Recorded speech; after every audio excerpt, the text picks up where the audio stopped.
Hello hi student, welcome to BK exam study. चलिए अपनी science की क्लास स्टार्ट करते हैं। क्वेश्चन नंबर फर्स्ट है, जुगाली करने वाले पशुओं का आमाशय कितने भागों में बटा होता है? ऑप्शन ए 4 भाग, ऑप्शन बी 2 भाग, ऑप्शन सी 3 भाग, ऑप्शन डी 5 भाग। इसका राइट आंसर है ऑप्शन ए 4 भाग। जुगाली करने वाले पशुओं का आमाशय कितने भागों में बटा होता है? तो कितने भागों में बटा होता है? 4 भागों में बटा होता है। अमाशय का पहला भाग। अमाशय का पहला भाग।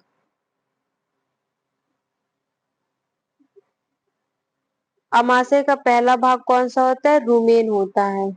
कौन सा होता है? रुमेन अमाशय का पहला भाग होता है। यह सबसे बड़ा होता है। यह सबसे बड़ा होता है। सबसे बड़ा। रुमेन के अतिरिक्त 3 भाग होते हैं। रुमेन के अतिरिक्त कितने 3 भाग होते हैं? कौन कौन से? पहला होता है एक्टी एक्टीथूलम, ये पहला भाग होता है। और दूसरा भाग कौन सा होता है? दूसरा भाग होता है ओमेस। दूसरा भाग होता है ओमेसम। और तीसरा भाग होता है एबो एबोमेसस।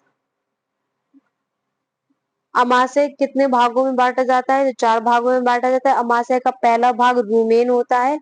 रूमेन के ही 3 भाग होते हैं, एक्टिथूलम और ओमेसम और एबोमेसस।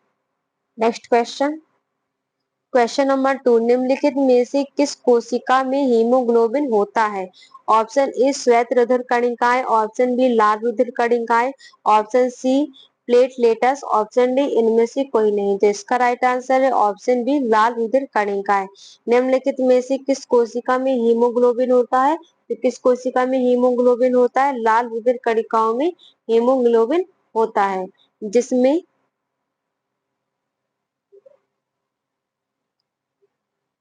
जिसमें हीम जिसमें हीम नामक रंजक होता है। जिसमें क्या? हीम नामक रंजक होता है। इसके कारण ही रुधिर का रंग लाल होता है। किसके कारण? हीम नामक रंजक के कारण रुधिर का कण क्या होता है? लाल होता है। Next question. क्वेश्चन नंबर 3, एक क्यूसेक जल लगभग डैश डैश डैश के बराबर होता है? ऑप्शन ए 28.317 लीटर प्रति सेकेंड, ऑप्शन बी 28.317 लीटर प्रति मिनट, ऑप्शन सी 28.317 लीटर प्रति घंटा, ऑप्शन डी 28 मिनट 317 लीटर प्रति 10 सेकेंड। तो इसका राइट आंसर है ऑप्शन ए 28.317 लीटर प्रति सेकेंड। एक कियोस्क जल लगभग 28.317 लीटर प्रति सेकेंड के बराबर होता है। Next question. क्वेश्चन नंबर 4, वह उपकरण जो ध्वनि तरंगों को विद्युत तरंगों में बदलता है कहलाता है? Option A speaker, option B microphone, option C एकीकृत परिपथ, ऑप्शन डी स्टीरियो स्कोप। तो इसका राइट आंसर है ऑप्शन बी माइक्रोफोन। वह उपकरण जो ध्वनि तरंगों को विद्युत तरंगों में बदलता है कहलाता है। तो क्या कहलाता है? माइक्रोफोन कहलाता है। माइक्रोफोन एक विद्युत उपकरण है। माइक्रोफोन एक विद्युत उपकरण है।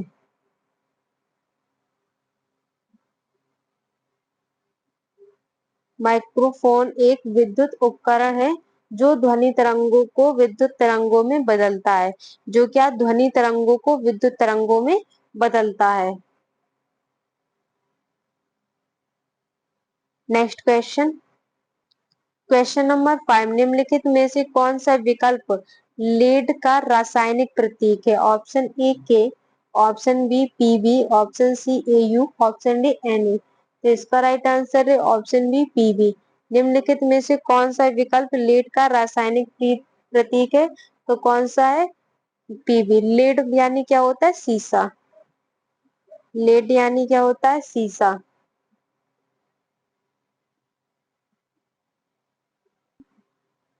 के यानी क्या होता है? के यानी कैलियम।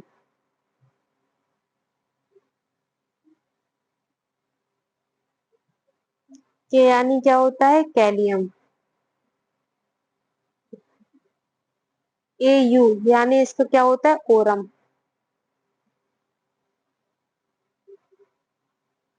ओरम। और क्या होता है? होता है नेट्रियम। क्या होता है? नेट्रियम। कैलियम क्या होता है? कैलियम पोटेशियम का रासायनिक प्रतीक होता है।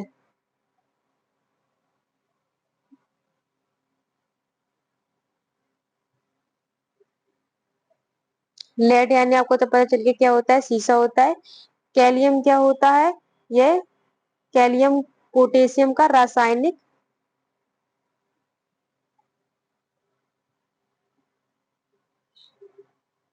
पोटेशियम का रासायनिक प्रतीक होता है।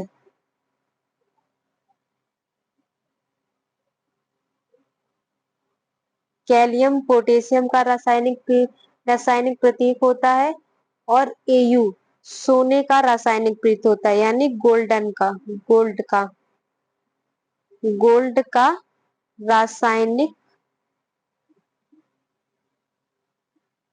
रासायनिक प्रतीक होता है। और न्यूट्रियम क्या होता है?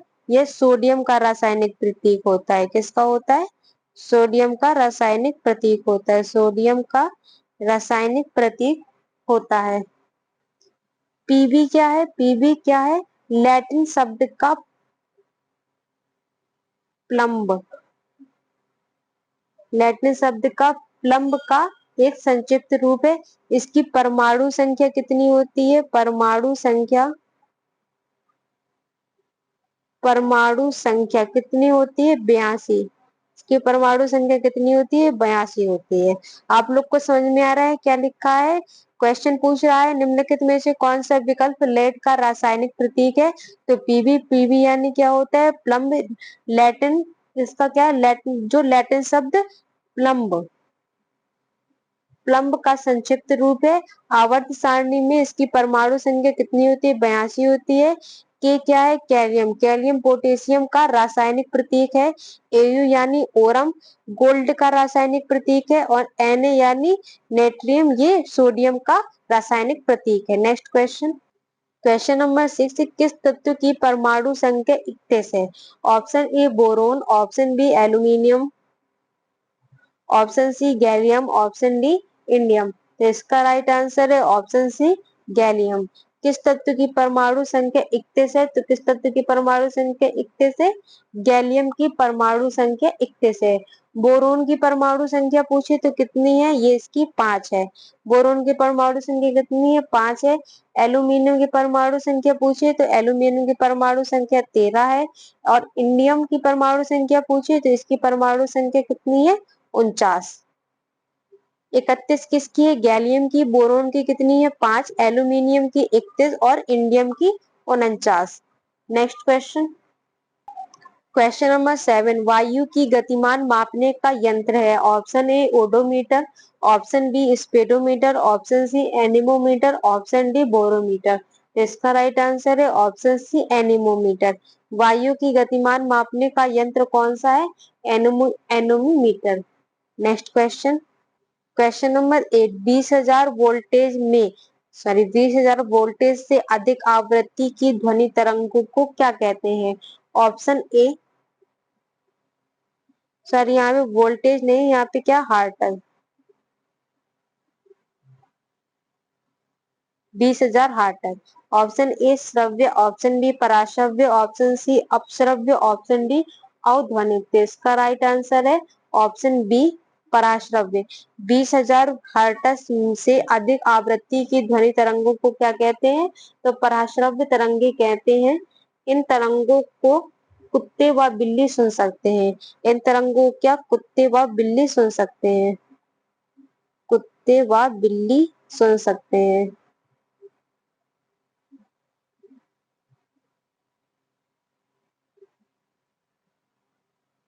नेक्स्ट क्वेश्चन नंबर 9, वनस्पति तेल के हाइड्रोजन करण में प्रयुक्त उत्प्रेरक है? हाइड्रोजनीकरण। Option A PV, option A PD, option B PV, option C NI, option D CU. तो इसका राइट आंसर है ऑप्शन सी एनआई। वनस्पति तेल के हाइड्रोजनीकरण में प्रयुक्त उत्प्रेरक कौन सा है? एनआई। एनआई यानी क्या है? निकेल। क्या है? Nickel. Next question. Question number 10। एक लिंगी पुष्प के लिए निम्नलिखित में से एक उदाहरण है। ऑप्शन ए पपीता, ऑप्शन बी गुलहड़, ऑप्शन सी सरसों, ऑप्शन डी मटर। तो इसका राइट आंसर है ऑप्शन ए पपीता। क्वेश्चन क्या है? एक लिंगी पुष्प के लिए निम्नलिखित में से एक उदाहरण है, तो इसका क्या है? पपीता। और कौन सा हो सकता है? एवं तरबूज। इसमें ऑप्शन में नहीं दिया गया, हम आपको बता देते हैं। और कौन सा हो सकता है? तरबूज। तरबूज होता है। एक लिंगी पुष्प का उदाहरण कौन सा है? पपीता एवं या फिर तरबूज। Next question. Question number 11। नेत्र की अनुकूलन शक्ति सामान्यता आयु बढ़ाने के साथ घट जाती है, यह विकार कहलाता है। ऑप्शन ए निकट दृष्टि दोष, ऑप्शन बी दूर दृष्टि दोष, ऑप्शन सी दृष्टि, यहाँ पे क्या है? दृष्टि वैषम्य।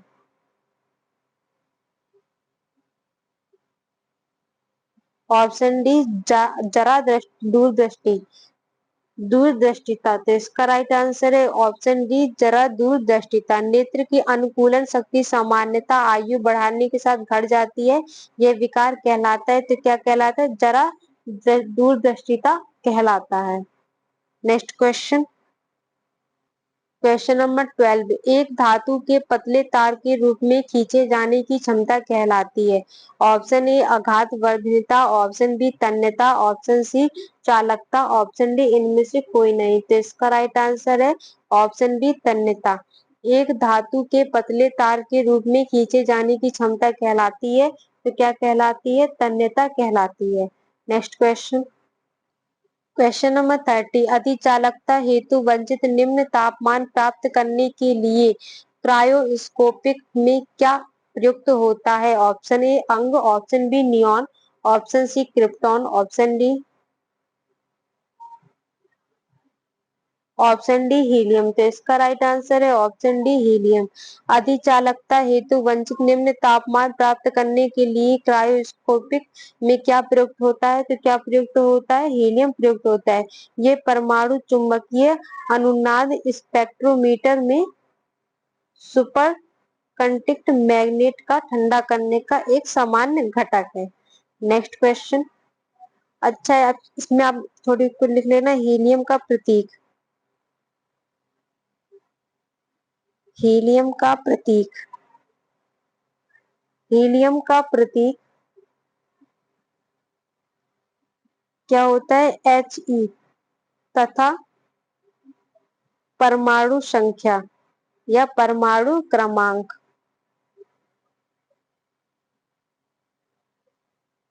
कितना होता है? 2 होता है। परमाणु क्रमांक कितना होता है? 2 होता है। और हीलियम का प्रतीक क्या होता है? He। Next question. Question number 40। एक संवर्धन के में जीवाणु की संख्या प्रति घंटा दुगनी हो जाती है यदि मूल रूप से संवर्धन में 30 जीवाणु उपस्थित थे, तो चौथे घंटे के अंत में कितने जीवाणु उपस्थित थे? Option A 120, option B 420, option C 480, option D इनमें से कोई नहीं। तो इसका राइट आंसर है ऑप्शन सी 480। एक संवर्धन में जीवाणुओं की संख्या प्रति घंटा दुगनी हो जाती है यदि मूल रूप से संवर्धन में 30 जीवाणु उपस्थित थे, तो चौथे घंटे के अंत में कितने जीवाणु उपस्थित थे? तो कितने जीवाणु उपस्थित थे?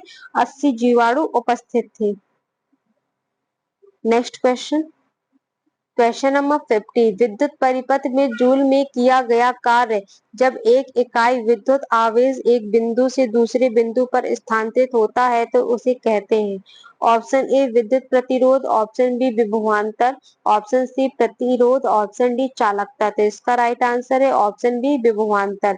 विद्युत परिपथ में जूल में किया गया कार्य जब एक इकाई विद्युत आवेश एक बिंदु से दूसरे बिंदु पर स्थानांतरित होता है तो उसे क्या कहते हैं?